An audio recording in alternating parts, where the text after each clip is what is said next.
But first, in arguably the biggest moment since the war began, Israel has killed Hamas leader, October 7 mastermind, Yahya Sinwarin. We begin this hour with a major development in the Middle East, though, that could change the course of the war. Israel has killed the leader of Hamas, Yahya Sinwarin, in southern Gaza. It wasn't Mossad who got him, nor was it elite IDF fighters.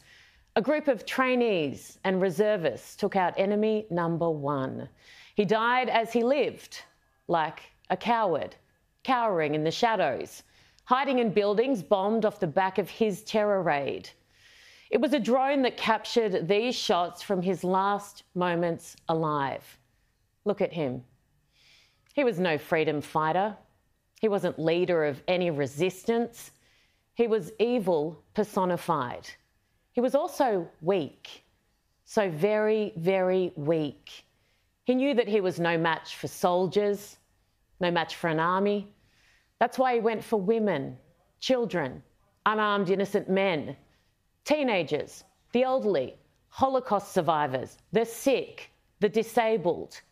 And then he hid, using the bodies of his own people and those he'd kidnapped as human shields. He was no hero, no idol. I don't care who you are or what you believe, but nobody, no government, no religion, no so-called resistance could ever justify his reign of terror. And any attempts to do so, well, they're disgraceful. Prime Minister Netanyahu with this message for those still in Gaza.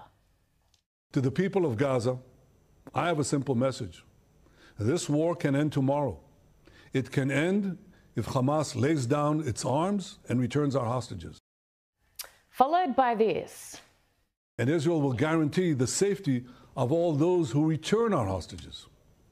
But to those who would harm our hostages, I have another message. Israel will hunt you down and bring you to justice. And after today, well, after this year, find me someone who doesn't believe him. You won't.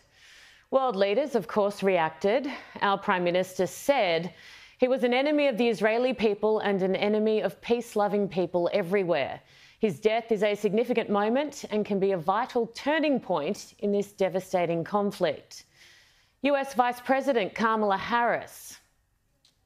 In the past year, American special operations and intelligence personnel have worked closely with their Israeli counterparts to locate and track Sinwar and other Hamas leaders. And I commend their work. And I will say, to any terrorist who kills Americans, threatens the American people, or threatens our troops or our interests, know this, we will always bring you to justice. Now, I don't want to put a dampener on what is a very good news day for the world, but come on, we will always bring you to justice? Madam Vice President, you have done everything in your power to stop Israel from doing this. He was killed in Rafah. You told Prime Minister Netanyahu not to enter. In fact, you told the world. We have been clear in multiple conversations and in every way that any major military operation in Rafah would be a huge mistake. Let me tell you something. I have studied the maps. You weren't even present in Congress when Netanyahu spoke of how his country was fighting terror on behalf of all of us. You kept calling for a ceasefire, fully aware that the other side would never stop. So in other words, you demanded a proud nation of good, strong, resilient people lie down and die. You underestimated them, like so many others in the world. You hindered this rather than helped. The president himself, remember, having recently blamed Netanyahu for the deaths of 6 hostages. Have a look. It's a good day for the world. I called Steve Netanyahu to congratulate him getting Sinwar. He had a lot of blood in his hands. American blood, Israeli blood, and others. And I told him that we were really pleased with his actions. And further that now's the time to move on. Move toward a ceasefire in Gaza. Make sure that we move in the direction that we're going to be in a position to make things better for the whole world. You honestly could not make this stuff up if you tried. Our own foreign minister directly to Israel, don't go into Rafah. So to the rest in the West and all of those countries who cowered, just like Sinwar did at the end, this victory is in spite of you, not in any way because of you. So make your speeches, say all the right things, hail the death of an evil terrorist, take credit if you must, but know within how you enabled him, you encouraged him, allowed his reign of terror to go far longer than it ever should have. Every single person who failed the most basic test of moral clarity on October 7. Killing kids? Oh, complicated. Raping women? What's the context? Burning people alive? Resistance?